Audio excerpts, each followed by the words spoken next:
I'm David from Stanford University, David Silver. My co-authors are Suman Jana and Boneh of Stanford, and Eric Chen and Collin Jackson of Carnegie Mellon.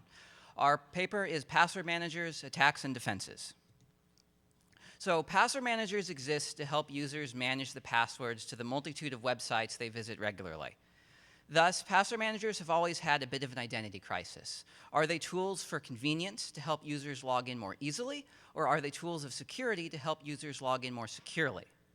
The goal, of course, is that they can accomplish both. What I'm going to show today is that password managers aren't quite as secure as they should be, but that we can improve password manager security without sacrificing user convenience.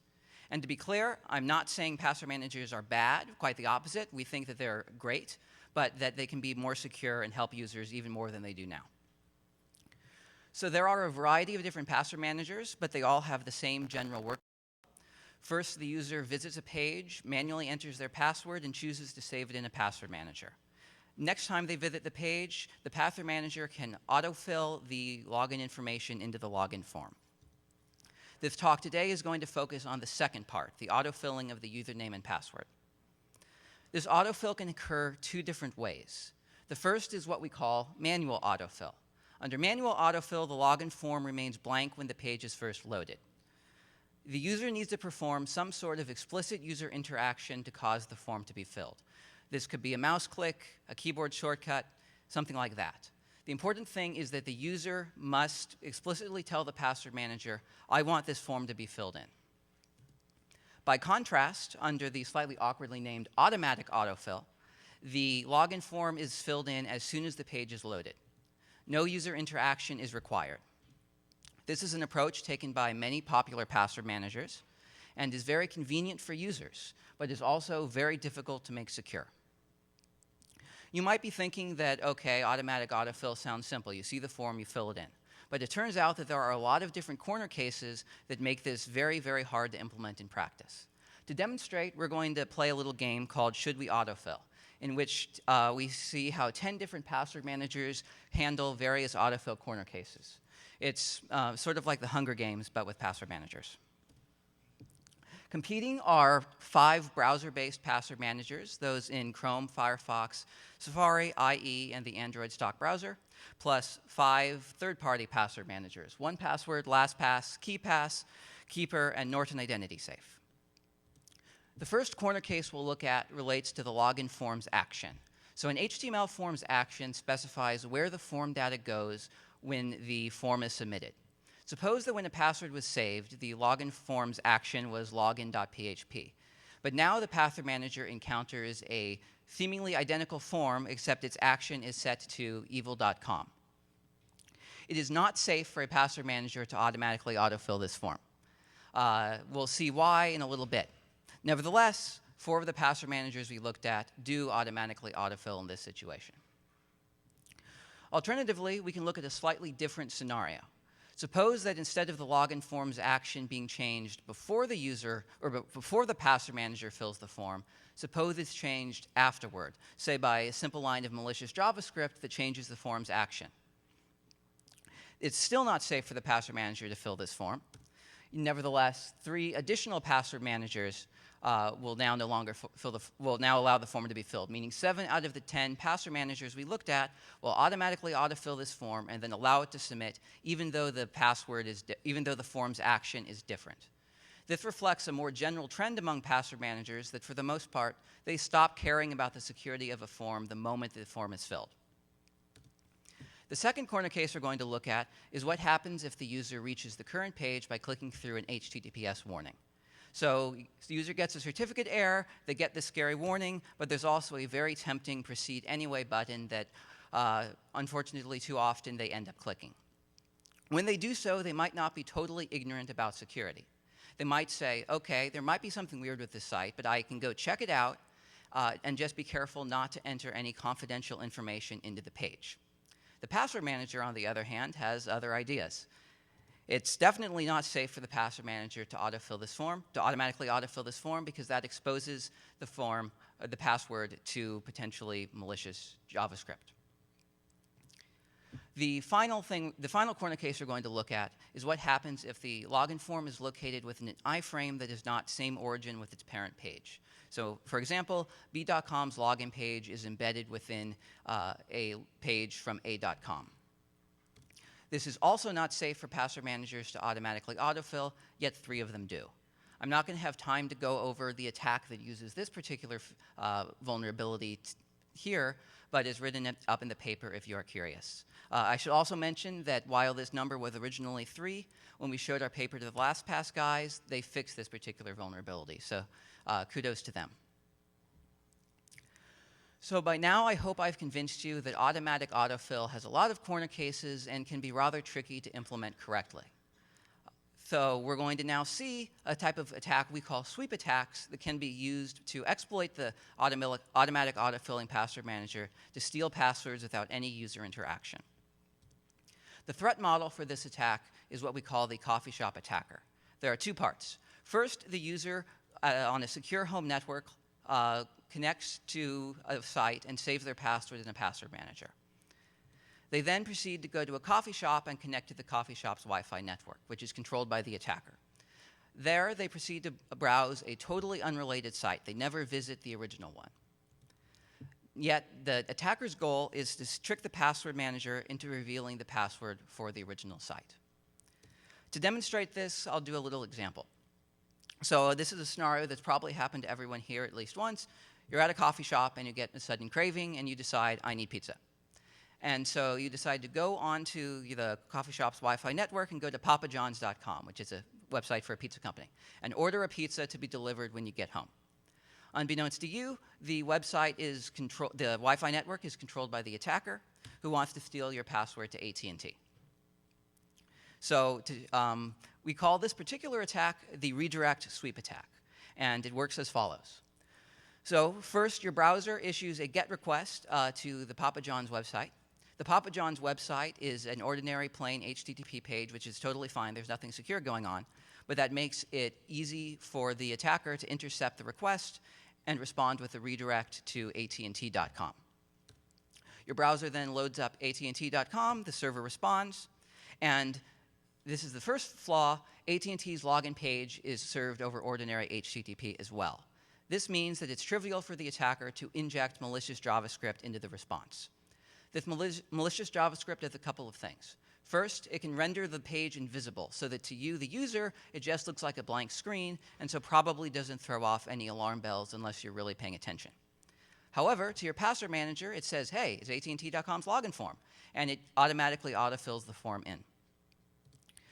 The malicious JavaScript can then steal the form by reading it directly out of can steal the password by reading it directly out of the login form and then send it to the attacker. Once the password's been stolen, the attacker can then redirect your browser back to its original destination. It loads up papajohns.com, and this entire attack takes a couple of seconds, and you're none the wiser that your password has been stolen. Let's now look at this attack in action with a live pre-recorded demo.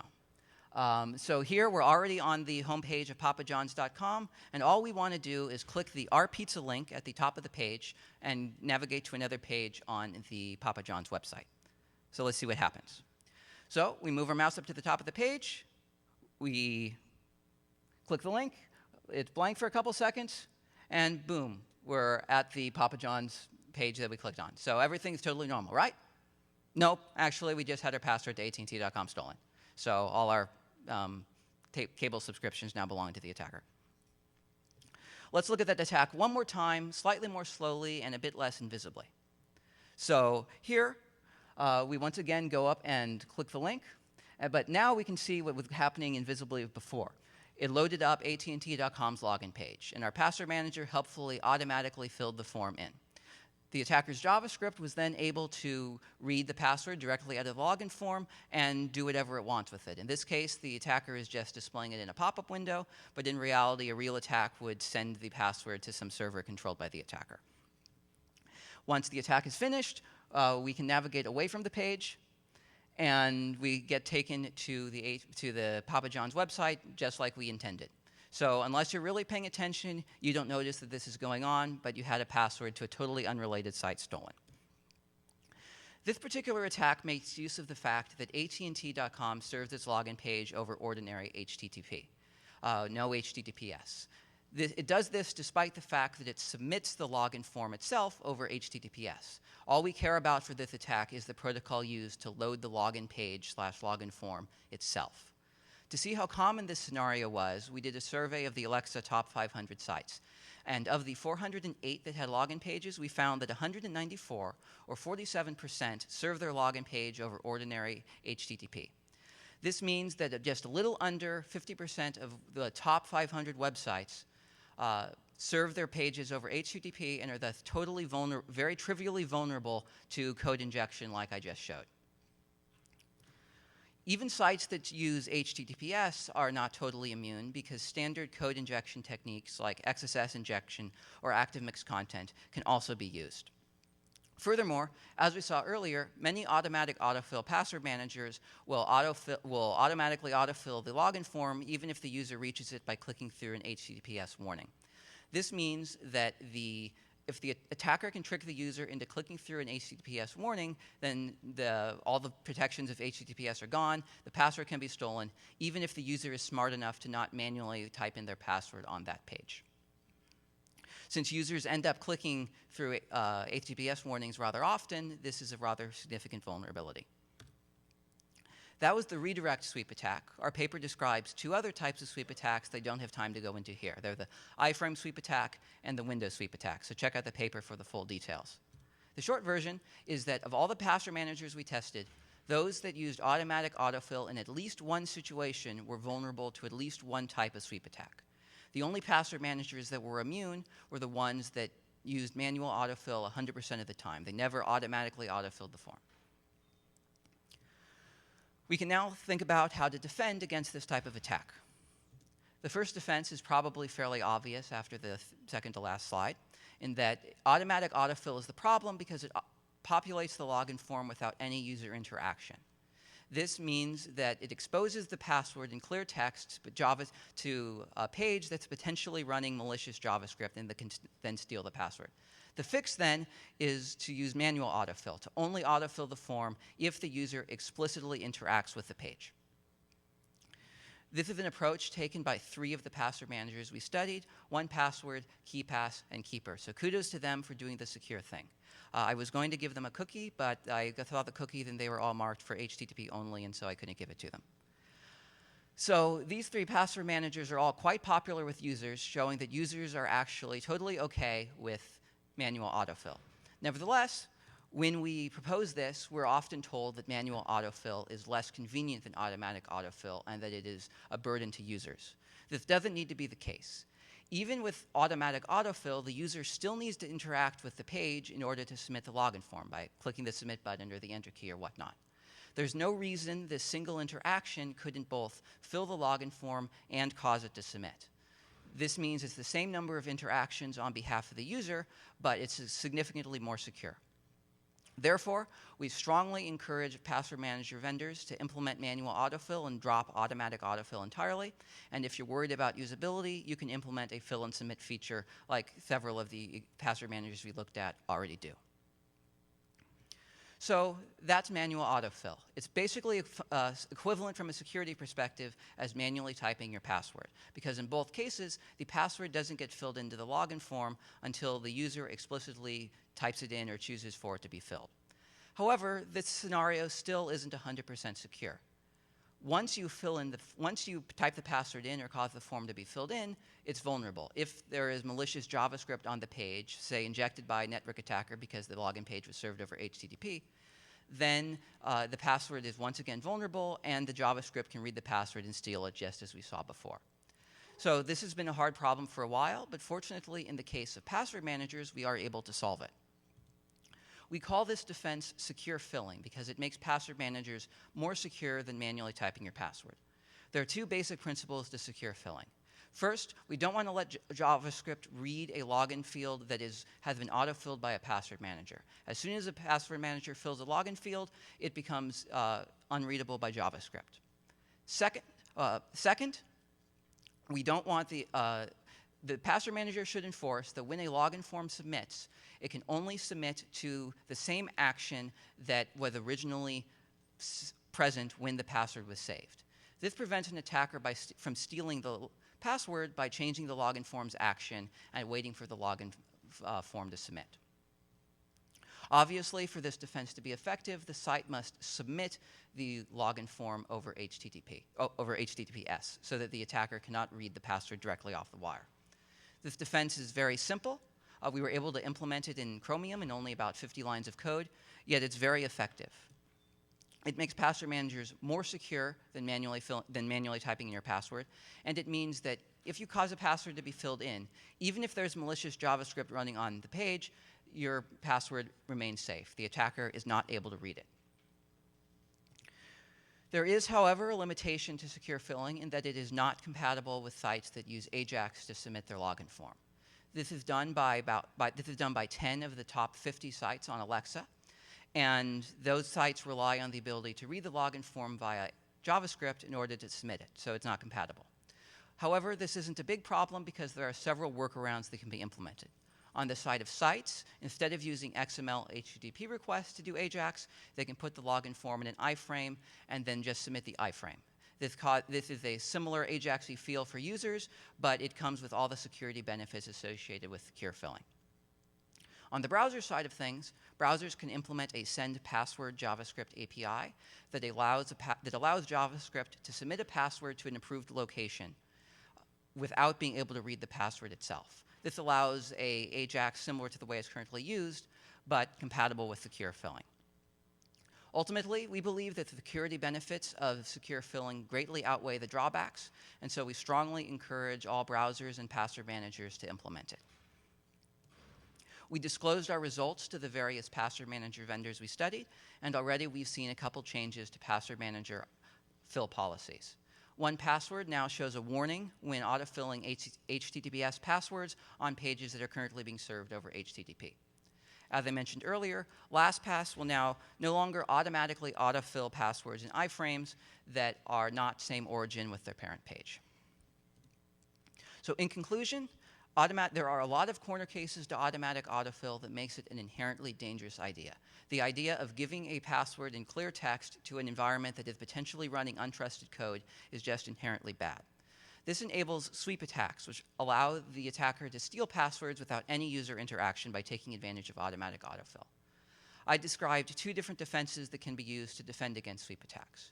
First, password managers should implement manual autofill only, meaning that the password is only ever filled with user interaction. This prevents automated attacks like I showed.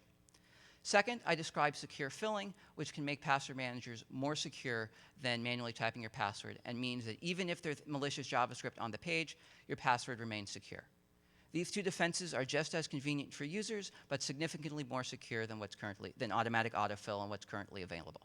Ultimately, we strongly believe that password managers are good things and can help users have more secure logins, but we want to fix the security issues with password managers so that they truly become tools that benefit security.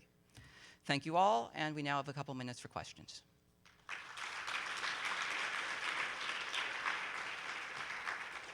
That was exactly 18 minutes. Perfect. Opportunity for questions either on that mic over there, or you can come to me, and I have a microphone.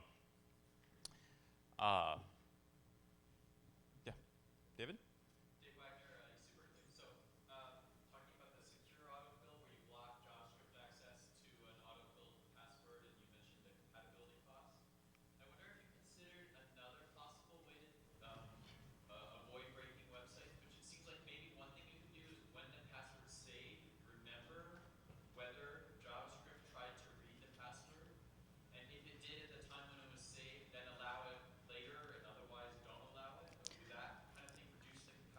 That would reduce it, but it wouldn't eliminate it because the attacker could inject JavaScript on a page that was already running JavaScript. So sites that were already using JavaScript would still be vulnerable. But it would be a good halfway measure, yes. Hello, Jeffrey Goldberg from Agile Bits. I thank you privately. Let me thank you publicly. I'm wondering if you've looked at how frequently sites change the action in these login forms. That is, we've considered implementing your must match the action to fill, but are concerned that those things change frequently. We've not looked into that specifically, though I was simplifying when I said it must match exactly. In reality, it should match the same origin. So if a site moved the login page to a different site in the origin, then that would be fine. It's just if it moved off to a totally other domain, then yeah, the user would have to manually go change things. And I think maybe one more question. Jethro Beekman, UC Berkeley.